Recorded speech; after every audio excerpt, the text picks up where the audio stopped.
Det är häxan Glömskalle som pratar. Ni kanske tycker att jag är ful. Och det är jag också. Men jag har en skatt som är bara min. Ni kanske kan hitta den. Men det får det inte. Det får det inte. Men finns det inte en ledtråd? Vad sa du? Finns det inte en ledtråd? En ledtråd? Ja, det finns en ledtråd. Men den säger jag inte till er. Då kan ju ni hitta skatten.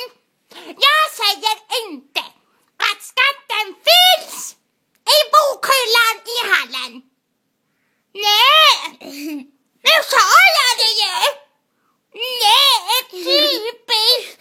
Då går vi alla barn gå dit och ta min skatt.